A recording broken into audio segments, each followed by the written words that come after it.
મિત્રો, જિંદગીની ગાડીમાં, જિંદગીની બસમાં અથવા તો જિંદગીની બસ ચલાવતા ચલાવતા જ્યારે માણસ સફળ થઈ જાય છે, એ વ્યક્તિ સમાજની અંદર પ્રિય બની જાય છે, ત્યારે એ વ્યક્તિનું દરેક માટે એક અલગ સ્થાન હોય છે. એ વ્યક્તિનું પોતાના માટે પણ એક અલગ સ્થાન હોય છે. આવી વ્યક્તિ જિંદગીમાં નિશાળમાં ફોર્મલ એજ્યુકેશન એને મેળવ્યું નથી, પણ ઇન્ફોર્મલ અનૌપચારિક શિક્ષણ જબરજસ્ત મેળવ્યું હોય છે. આવી વ્યક્તિની સમજ જબરજસ્ત હોય છે. એનો જીવનમાં કદાચ એક જ ધ્યેય હોય છે, સૌને પ્રેમ કરવો, સૌને સરખો પ્રેમ કરવો. સમાજની કોઈ વ્યક્તિ કોઈ પણ ધર્મની, જાતિની, લિંગની હોય, દરેકની સાથે સમાન વર્તન કરવું, સમાન સ્મિત કરવું, સમાન વ્યવહાર કરવો. આવું જ અનેરું વ્યક્તિત્વ છે જીવનની અંદર.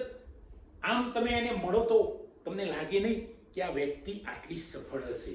મિત્રો, હું 40 વર્ષથી આ વ્યક્તિને ઓળખું છું અને આ વ્યક્તિ આજે પણ એવી ને એવી જ છે, બદલાઈ નથી.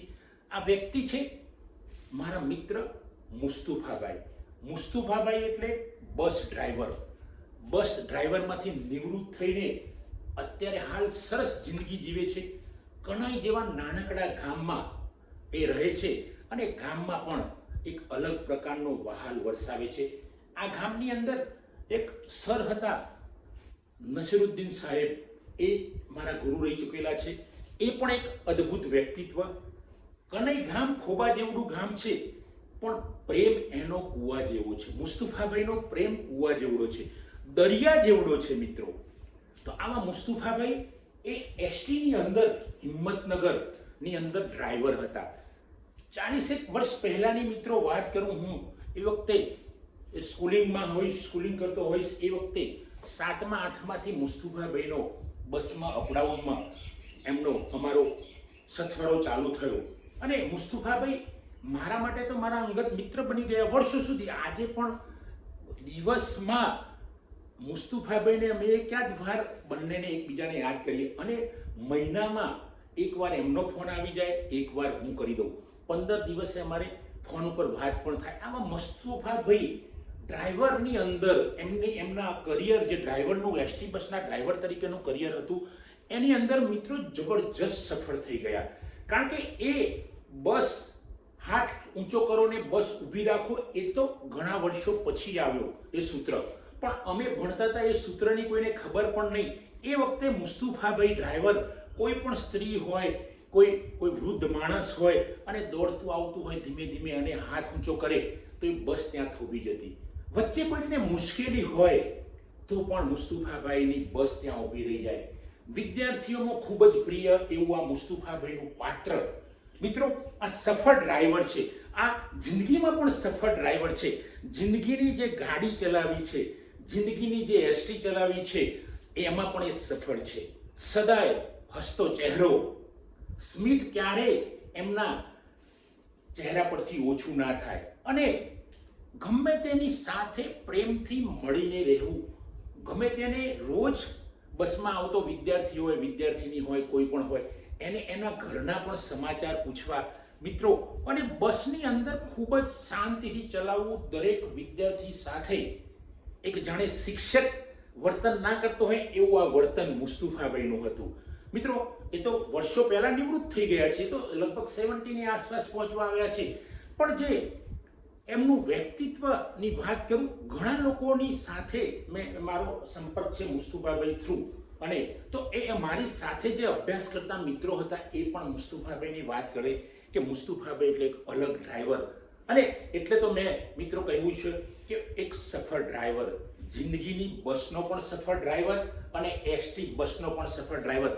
માત્ર અકસ્માત ન કરે અથવા તો બસ સારી ચલાવે એ ડ્રાઈવર સફળ છે એવું નથી, એ તો સફળ છે જ. પણ આવી વ્યક્તિ જે સમાજમાં રહીને સમાજના લોકોને જુદી રીતે મદદ કરે છે, એના જે વ્યવસાયમાં છે, એ વ્યવસાય થકી એ સમાજને, વિદ્યાર્થીઓને મોટિવેશન આપે છે. મિત્રો, આનાથી મોટિવેશન મોટું કઈ હોઈ શકે? મુસ્તુફા જેવા જે મિત્રો છે, જે એક નાનકડા ગામમાં રહે છે, ખૂબ ભણ્યા નથી, સામાન્ય ભણતર, પણ એમણે નક્કી કર્યું કે મારા બાળકોને, મારા પૌત્રોને ભણાવવા. એમનો એક સન ડૉક્ટર છે, એમના પૌત્રીઓને પણ ખૂબ ભણાવવાનો પ્રયત્ન કરે છે. અને મિત્રો, આ પ્રેમ હોવો દરેક માટે, કોઈક ઉંમરમાં વડીલ માણસનો કેવી રીતે આદર કરવો એ મુસ્તફાભાઈ જોડેથી શીખવા જેવું છે. કારણ કે એ વડીલ માણસ બસમાંથી ઉતરતો હોય તો બસ બંધ કરીને ઘણીવાર એ કહે કે ભાઈ દાદાને શાંતિથી ઉતરવા દો અથવા તો દાદીને શાંતિથી ઉતરવા દો. કોઈ બાળકો લઈને બસમાં બેન દૂરથી આવતી હોય તો એને સામેથી હાથ લાંબો કરે, મુસ્તુભાઈ શાંતિથી આવો, બસ ઊભી રાખું છું. મિત્રો, આવું કહેવાવાળા માણસો 40 વર્ષ પછી પણ હતા, આજે પણ છે. એમને ઓળખવાના છે, કારણ કે મુસ્તુફાભાઈ એક સફળ ડ્રાઈવર છે. આ સફળ ડ્રાઈવરની વાત સમાજમાં જશે તો સમાજના લોકો આવા પોઝિટિવ માણસોને જોઈને, આજની પેઢી મુસ્તુફાભાઈ જેવા માણસોની વાત સાંભળીને એ પણ પોઝિટિવ બનશે. કારણ કે આજની પેઢી નેગેટિવ છે જ નહીં, આજની પેઢી તો ખૂબ આગળ છે.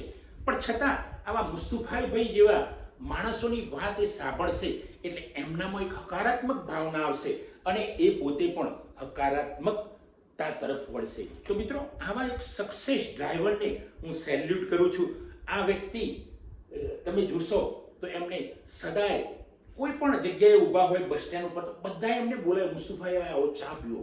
આ માણસ લાલચુ નહોતા, સ્વાર્થી નહોતા, પણ એમનો પ્રેમ જ લોકો પ્રત્યેનો એવો હોય કે જ્યાં જ્યાં એમને ચા પીવો, એટલે મુસ્તુફાઈ આવો નાસ્તો કરીએ.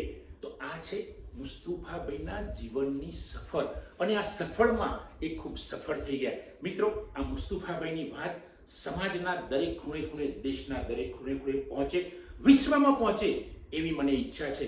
તો મિત્રો, આપ મુસ્તુફાભાઈની વાત જાણો અને એમાંથી આપણે થોડુંક લઈશું. તો મુસ્તુફાભાઈ જેવા તો નહીં જ થઈ, પણ એક અલગ આપણું વ્યક્તિત્વ હશે કે આપણે એક જાણીશું કે આપણે જે ફિલ્ડમાં હોઈશું એ ફિલ્ડમાં આગળ જઈશું, એ ફિલ્ડ, એ વ્યવસાય થકી આપણે સફળ થઈશું અને આપણા ફિલ્ડમાં આપણે ચોકસાઈથી કામ કરીશું. મિત્રો, મુસ્તુફાભાઈને આજે હું વાત કરી એ ખરેખર મને ખૂબ આનંદ છે. અને આવા મિત્રો મારા મિત્ર છે, 40 વર્ષથી મારા મિત્ર છે, એનો મને સૌથી વધુ આનંદ છે. મિત્રો, જય હિન્દ, જય ભારત.